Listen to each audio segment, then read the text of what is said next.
Obviously, we're going to come to the statement, but I have got concern. There are strong rumours that the government is going to produce its defence investment plan on Friday.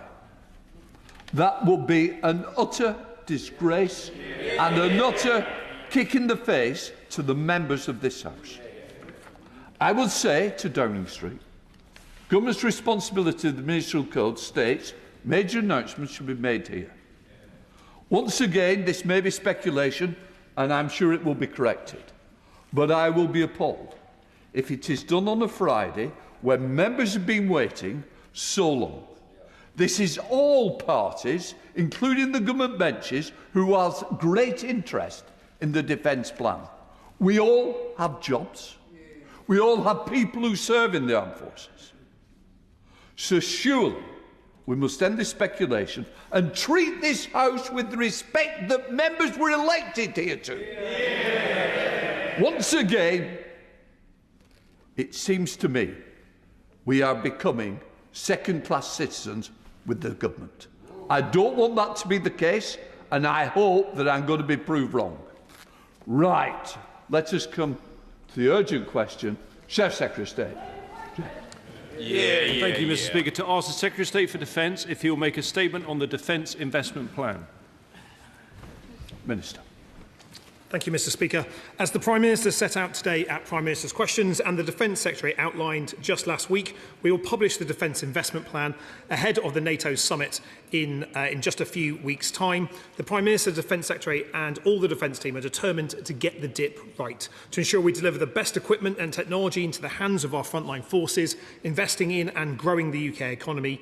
We're determined to make the right choices for the country, to ensure the UK is secure at home and strong abroad. Even as we finalise the DIP, we continue to back British jobs, British businesses and British innovation. Since July 2024, the government has now signed 1,400 major contracts, with 94% of that going in terms of spend going to UK-based firms. In just the past 4 weeks, we've announced a £115 million hybrid Navy package for the UK-led mission in the Strait of Hormuz, a £1 billion contract for new mobile artillery for the British Army, rapidly procured new weapons for our Typhoons, already deployed to shoot down drones at low cost, 13 new contracts up to £4 million each, with small homegrown British businesses to foster growth and innovation to find the next £1 billion UK defence unicorn, an Armed Forces pay award of 3.6%, meaning most personnel have now received a cumulative pay award of 14.1% since this Labour government was formed. And let's not forget, it was the party opposite that left the defence programme overcommitted, underfunded and unsuited to the threats we now face. In their first year in government, they cut defence spending by £2 billion. In their first 5 years of government, cut by £12 billion.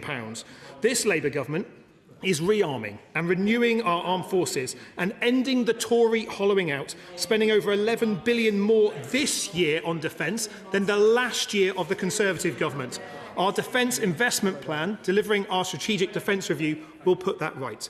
Backed by our commitment to the largest sustained increase in defence spending since the Cold War, backed by the most ambitious programme of defence reform in 50 years, we will deliver for Britain, deliver for defence. Thank you, Deputy Speaker, and I'm grateful to Mr. Speaker for granting this urgent question.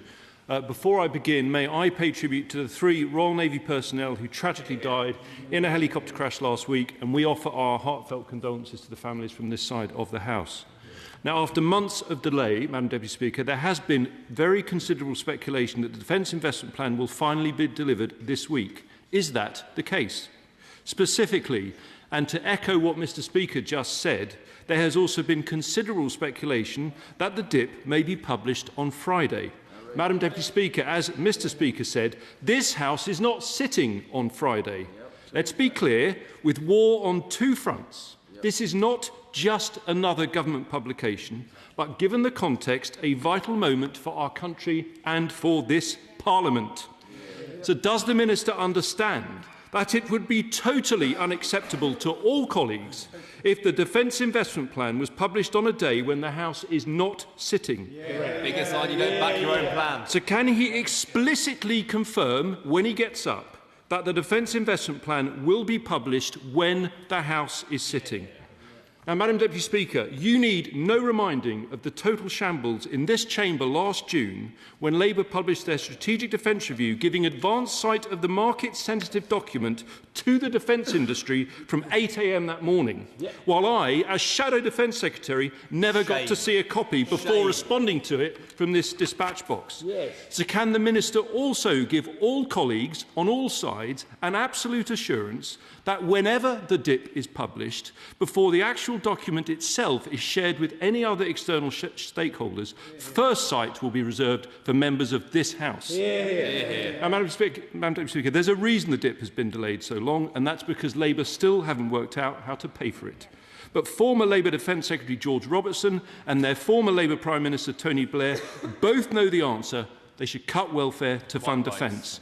So if the Minister disagrees and believes the welfare budget should not be touched to fund defence, can he at least tell us if the Defence Investment Plan will set out a fully funded path to 3% of GDP on defence? And crucially, has the Treasury actually signed off the Defence Investment Plan yet? Finally, Madam Deputy Speaker, last week the Secretary of State said at Defence Orals that the Prime Minister was determined to publish the Defence Investment Plan by the NATO summit, which begs the following question. Which NATO summit and which Prime Minister? Can I join the honourable gentleman in passing on my personal condolences? As a Devon MP, the helicopter crash in Devon hit my military city that I represent very hard, as someone that comes from a Royal Navy family and knows many people who fly similar helicopters, and I welcome the cross-party support for the families and the victims. He asked when the DIP will be published. As the Prime Minister and the Defence Secretary has said, it will be published before the NATO summit in only a few weeks' time.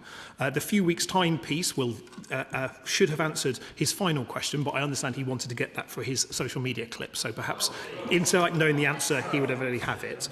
He also would know that the SDR wasn't market sensitive, and so when he said that, that's not actually correct. But we will be very clear that we are investing more in defence. We're ending the hollowing out and underfunding that his government presided over. We're very clear it will be published before the NATO summit. And I know he can keep chuntering, but I'm trying to answer his questions. He had an opportunity to ask them. Let me have a go at trying to do them. As he's choosing not to do that, spending decisions are made by the Prime Minister. Spending decisions, he's still chuntering, it's not good. Spending decisions will be made by the Prime Minister and the Chancellor in the usual way as affecting any government department, including defence, and will publish the Defence Investment Plan before the NATO summit.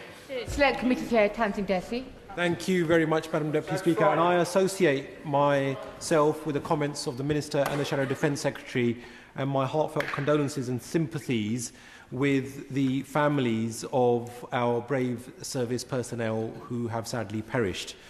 Madam Deputy Speaker,